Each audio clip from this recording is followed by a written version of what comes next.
Maman ici Souffrance pour Rap Elite. Qu'est-ce qui se passe là tout de suite? Qu'est-ce qui se passe? Je pars avec les numéros du loto sur 10 piges. Et force à tous ceux qui font du rap collégien, continuent de gagner de l'argent, les refs. Si tu devais citer ton top 3 rappeurs français, là maintenant, ça serait quoi? Ouais, je vais faire un truc de gang. Hein. Senza, Tonio le Vaquesso. Et je vais mettre Tony Toxic. Voilà. Carré, ok. L'usine avec un Z. Si tu devais nous révéler ton feat de rêve. Mon fils de rêve, en vrai, il est dans Haute Source. C'était avec Oxon Puccino. Ok, c'est fait, franchement. Plus le morceau, je trouve, il déchire. Donc ça, c'est carré. C'est carré. Si tu devais citer ton top 3 rappeurs du 93. Bah, je mets Tandem, le groupe. Ouais. Je mets Desporuti. Bah, je mets C'est Few aussi. C'est Few? C'est Few, ouais. Faut le Carré. mettre. Si tu devais juger le rap actuel, tu Ouais. dirais quoi? Ah, c'est fort. C'est fort actuellement. Non, mais Tu actuellement, trouves le rap, il est tellement divers et il y a tellement de rappeurs que. Il y en a pour tout le monde, c'est ça que tu veux Il y dire par a, là? ouais, il y a une proposition artistique qui est très, très forte dans le rap actuel. Donc Ok. je trouve qu'on a une bonne époque quand même. Si tu devais nous dire pourquoi tu compares la maison de disques à une maison de close. Tu peux te dire peut-être que tu vas perdre un peu tes valeurs. Ok. Peut-être qu'il y a des choses qui vont changer. Peut-être qu'ils vont récupérer ton passeport. Tu vois, on sait pas. C'était un avis que j'avais surtout quand je côtoyais pas le truc. Ouais. Mais en réalité, les maisons de disques, elles sont diverses. Non, Tu bien vois, sûr. c'est comme partout. Tout dépend du Et- contrat. Ouais, voilà, tout dépend du contrat. Et aujourd'hui, les artistes, ils ont beaucoup plus de force parce que je me mets à la place d'une maison de disques. Comment tu sais ce qui va arriver? Ouais. Ça arrive de partout et de nulle part, tu vois. Donc, c'est pour ça que je te dis, on a une bonne époque. Aujourd'hui, les artistes, j'ai l'impression, dans le rapport de force, quand même, Ça a changé. ça a changé, c'est plus comme avant. Si tu devais quitter Paris, sa banlieue, tu irais où? Je crois que j'irai aux États-Unis, hein, frérot. Je crois que j'irai aux États-Unis. Je crois que c'est le seul pays qui sera capable de protéger sa population. Ah ouais? Ouais. À ce point-là? Ouais. Je crois que si je dois quitter, j'irai là-bas. Ouais. Ah mais après là-bas, ils ont des catastrophes naturelles. Ouais, Ça, ils ont des catastrophes. Ça dépend où. J'ai jamais entendu un ouragan à New York, hein, mais ça dépend où. mais Mais, du rap, ah, tranquille. sinon j'irai en province, en France. Tu vois, une Ouais. petite province. Ouais, la France, c'est cool. Province française aussi, Ouais. c'est pas mal. Petite province, un peu la ville. Ouais. Tu connais les provinces, il y a un peu de Ouais. cité, un peu de mer, un peu de montagne, un peu de J'ai centre-ville. capté. Voilà, Mon petit truc, mon petit coin. ouais. Si tu devais donner un conseil à un rappeur qui court derrière le titre depuis longtemps comme Lucas Seul. Il y en a tellement à donner, mais je lui dirais travail. Hein. Ouais. Travaille toute la nuit. Ouais. Voilà. Tu c'est l'as ça dit que dans je un dirais. cheat, effectivement. Ouais, Je je me le dis rappelle. dans le métro. Ouais, si. Tu y arriveras peut-être si tu travailles toute la nuit. Si tu devais décrire ZKR en 3 mots. Simplicité, authenticité et brut. Si tu devais nous dire ce que tu amènes, si ce n'est pas la hype. J'amène autre chose. Ouais. J'amène autre chose. Mais comment elle a décrit cette chose? Bah, ce que j'amène, c'est moi-même. C'est mon parcours. Chaque parcours, il est unique. Tu vois, on Ouais. est tous humains, mais on est tous uniques en notre genre. Donc, j'essaye de ramener quelque chose de différent, tout simplement. J'amène quelque chose de différent. Ouais. Si tu devais nous confier ce qui est pesant en portant ton blaze. Bah, c'est quand tu tapes mon blaze dans la barre de recherche. C'est moi, mon deuxième projet, c'était Souffrance, le peuple a faim. Ok. Donc, quand tu mettais Souffrance, le peuple a faim dans Google, je te dis, frérot, t'étais sur des images, ouah, t'allais pas continuer ta recherche longtemps. Donc, voilà. Après, peut-être qu'un jour, on va remplacer la souffrance d'Internet, ma gueule, que quand tu taperas Souffrance, je sais pas si ce sera une bonne chose ou pas, mais bon. En tout cas, voilà, c'est ça peut-être qui est pesant, ouais. Si tu devais laisser un message à Oxmo maintenant, tu lui dirais quoi? Je lui dirais merci, ma gueule. Merci pour ce featuring, pour cette rencontre et pour tous les sons que tu m'as mis dans les oreilles, mec. Incroyable. Ouais, merci. Si tu devais donner une définition du rap de collégienne. Si je dois donner une définition, il faut un beat bien rapide, un truc qui fait bouger la tête, des paroles pas trop reloues. Et voilà. Et force à tous ceux qui font du rap collégien, continuent de gagner de l'argent, les refs. Si tu devais t'adresser à ce dealer qui fourgue du crack, à cette femme enceinte, tu lui dirais quoi? Bah, je pense que je pourrais lui dire ce que je veux, il s'en battrait les couilles, j'ai envie de te dire, hein, frérot, parce que une fois que t'es rentré dans ces systèmes de gain d'argent, tu vois, t'es dans une autre vie. Donc moi, je pense que je sais pas ce que je lui dirais, frérot. Franchement, je sais pas. Faudrait que je sois sur le moment. Si tu devais nous parler de la ref cinématographique, ça. Bah ça, le film, hein, ça, il est revenu avec le clown et Georgie. Film incroyable qui a fait faire des cauchemars à énormément de personnes. C'est que les gens aujourd'hui avec la 3D, ils ont plus des vrais films. Ouais, Tu vois, nous ouais, à ouais. l'époque, c'était fabriqué, frérot. Ah, c'est vrai. Hein. C'est-à-dire que quand tu voyais la poupée de Chucky, Ouais. c'était une vraie poupée, Ouais. c'était pas une image 3D où c'est Ouais. grillé. Ouais, c'est grillé. Ouais. Donc nous à l'époque, les films, ils étaient vrais. Vas-y, il y c'est avait vrai, des hein. têtes dans le frigo. J'ai Et entendu puis, ça 2 là. Ouais, rien à Ciao. voir. Ouais, rien à Ciao. voir. La 3D, ça a gâché un peu tous ces trucs-là. Il y a moins cette impression de réalité. Donc, énorme film hein, pour ceux qui l'ont pas vu. N'hésitez pas à aller le voir. Si tu devais revenir à tes 20 ans, tu ramènerais quoi là maintenant? Bah, je suis déjà en train de le faire, frérot. Là, je ramène ce que moi j'ai eu avec mes 20 ans avec ma musique. Ok. Ça, je suis déjà en train de le faire. Par Mais contre, si je dois revenir, je Ouais. pars avec les numéros du loto Ok. sur 10 piges. C'est difficile. Ah, sur 10 piges, j'ai tous les numéros du loto, c'est sûr, à 100%. Il n'y a plus de problème, mon pote.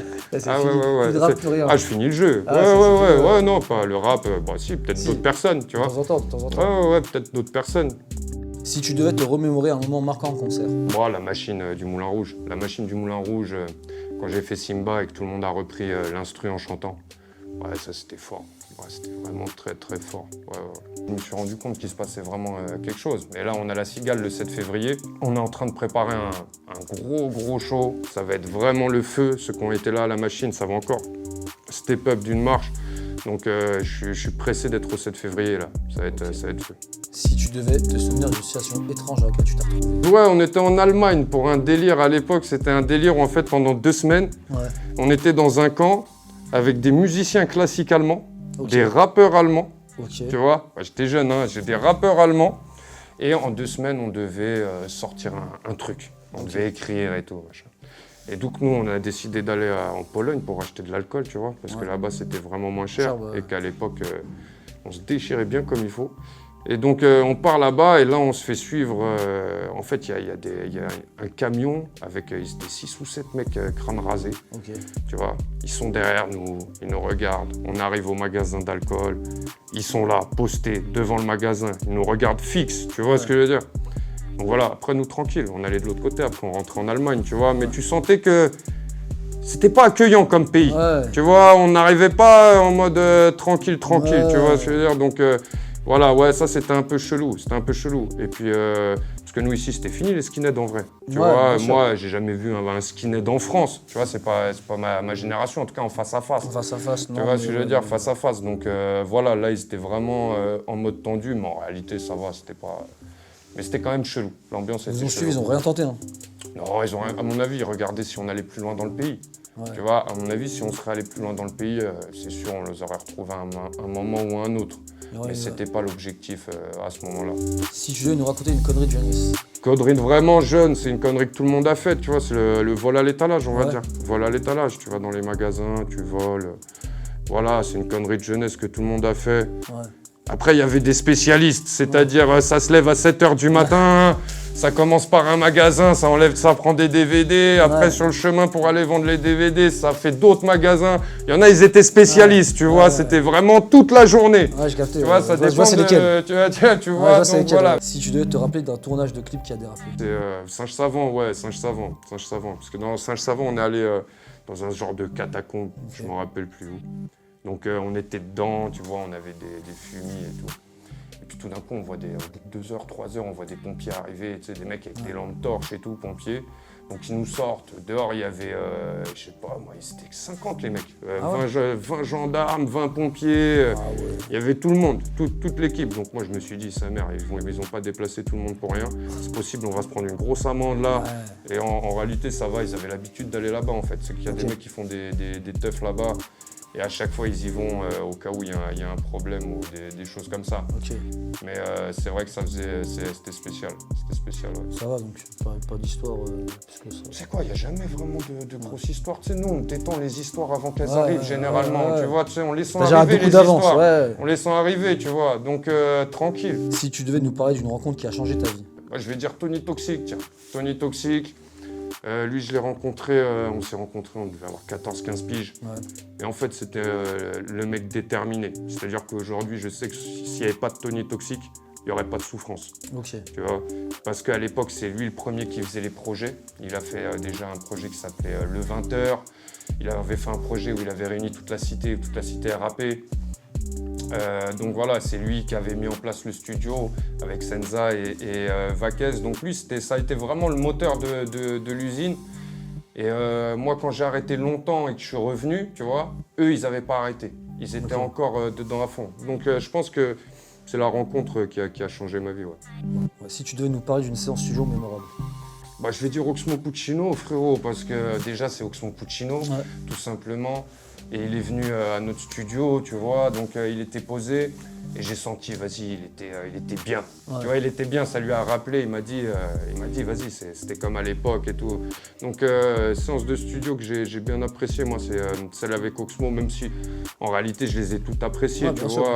Voilà, même avec Limsa Dolnay, on s'est vu 2 fois, mais c'était à l'époque, ça. Donc, voilà, mais Oxmo, c'était quelque chose pour moi. De le voir arriver dans mon studio, normal, je pose mon truc, après il vient, il pose son bail, il me fait un 2 minutes.